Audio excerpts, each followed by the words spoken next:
Conversations with Azu Ishekwele. Hello, welcome to Deepening the Conversation, an interactive segment of Conversations with Azu, a weekly diary on life and politics published on the back page of Leadership newspaper. Our column today is titled A Reckoning in June, and the author, Azu Ishekwele, is joining us via Zoom from Lagos. You're welcome to the show, Azu. Thanks for having me, Julius, on this very rainy day in Lagos. June is living up to its billing as one of the rainiest months of our calendar year. Thanks for having me. You're welcome. So we just dive straight down to the topic, a reckoning in June. 31 years ago, Nigeria had an election that eventually was truncated, and as a consequence of which, June 12 has become Democracy Day. 6 years later, we had our first 6 years after June 12, 1993, we had our first democratically elected government in May 1999. How far so far? Well, that's a great question. I think that question actually goes to the heart of my article, which you have aptly described. A reckoning in June. I think it's been mixed, really. One thing clearly that most people celebrate, and I get the point, is the fact that this is the longest spell of unbroken democratic rule in Nigeria since the last 64 years when Nigeria became independent. And I believe that that's a good thing. I think also, in spite of all the challenges, and there have been quite many that the country has gone through, especially economic challenges and all kinds of pressures from different sectarian groups. I think it's also worth being thankful for that we still remain together, hopeful for a better future. I also think that we're not exactly where we ought to be, but I think that some progress also has been made. There have been a lot of mistakes along the way, but we've made some progress. On the flip side also, as I said in my article, I think that some folks who, either those who made such huge sacrifices for this long spell of democracy that we enjoy, who are no longer with us, or even those who bear the scares of young people, will be asking themselves whether this was exactly where we thought we would be in 1999 or in 1993, when 31 years ago, when this whole real phase of democratic experiment started. So I think that on the whole, it's been a mixed bag, but that's, I guess, that's life as well. I'm only hoping that we'll be able to take the lessons and see how we can improve, especially on the quality of governance going forward. Your column has given practical examples and kind of tried to distinguish between what is more beneficial, whether it's democracy and civil rule, or whether it is good governance. And you mentioned examples of Singapore under Lee Kuan Yew, the example of China, which doesn't practice Western civil democracy, but which is able to lift a substantial proportion of its population out of poverty. Is democracy or good governance? Which would you go for? Well, I think I also cited in that article the survey by Afrobarometer 2 years ago, I think it was, that showed that 70% or so of Nigerians do not regret the fact that we have democracy. But democracy is not a destination, it's a journey.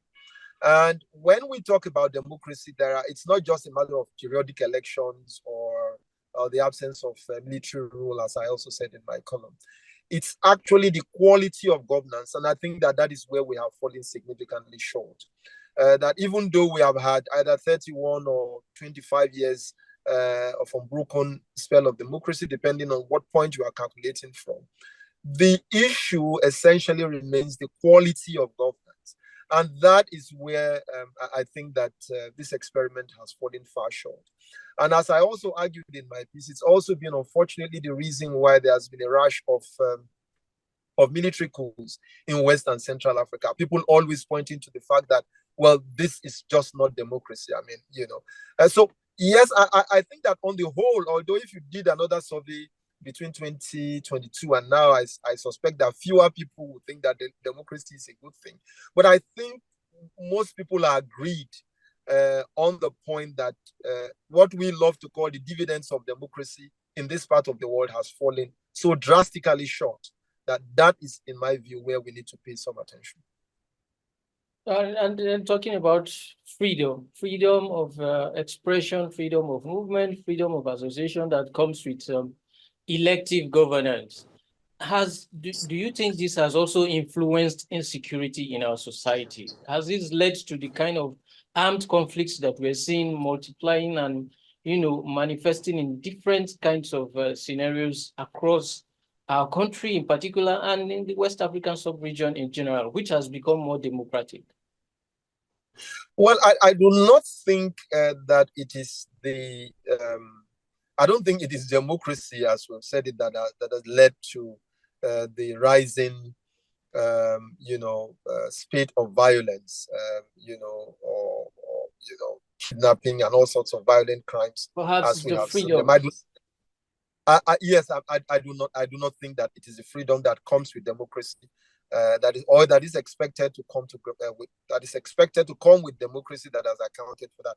I think again it's the quality of governance. I think that it's the quality of governance and the quality of the institutions that we have.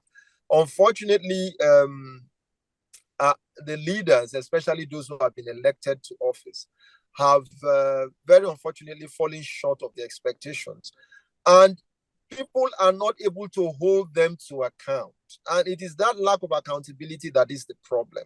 So people are losing faith. Or if you elect somebody into office, and maybe it's an election cycle of 4 years or 5 years or whatever it is, you ought to have confidence that there is a system. If such of the elected officers have not performed, you ought to have confidence in a system that enables you to hold them to account.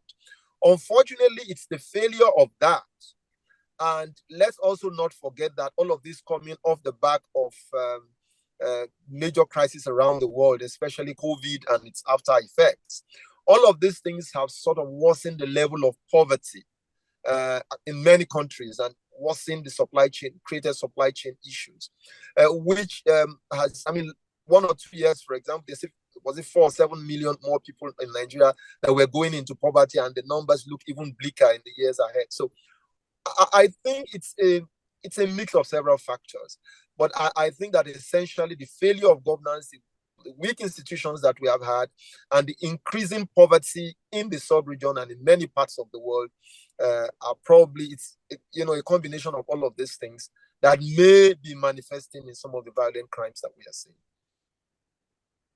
All right, finally from me here, in your reckoning for democracy, I think you have taken a Dobale for democracy in spite of the poverty, in spite of the hunger. Many Nigerians, if an election were to be conducted now and you were told let's say a referendum were to be conducted now, the feeling out there on the street is that most people will opt for bread on their table rather than democracy, and that seems to be. I think I agree with you. I think I agree with you on that, Julius. It's as we say in this neck of the woods, the streets are not smiling, and I say that with a very, very heavy heart. But as I think it's also important for us to keep in mind that what is happening in Nigeria and in West Africa and many parts of the world is also not peculiar. It's not that I'm looking for misery company, because it's not a matter of misery finding company. But I was just reading this morning what's also happening in Argentina, where the country is going through a lot of trouble as a result of many years of Venezuela.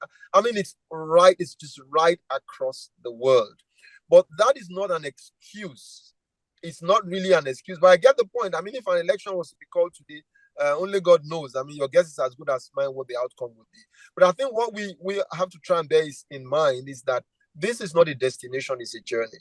And I'm hoping that in the years ahead, we will see a lot of progress, we will see a lot of improvement, we will see a lot of progress. And I think that we will be able to, both citizens and leaders and institutions, will be able to find ways of making our leaders more accountable so that the quality of governance improves, and hopefully in the next Democracy Day or the one after that, we'll be able to have an more positive evolving story to tell and to share.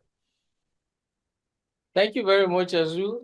This is where we draw the curtain, viewers. And for more of this, please visit our site, azuishekwene.com, for where you get more elaborate content on a reckoning in June. Don't also forget to visit azu.media for more information and perhaps access to his newest work, writing for the media and monetizing it.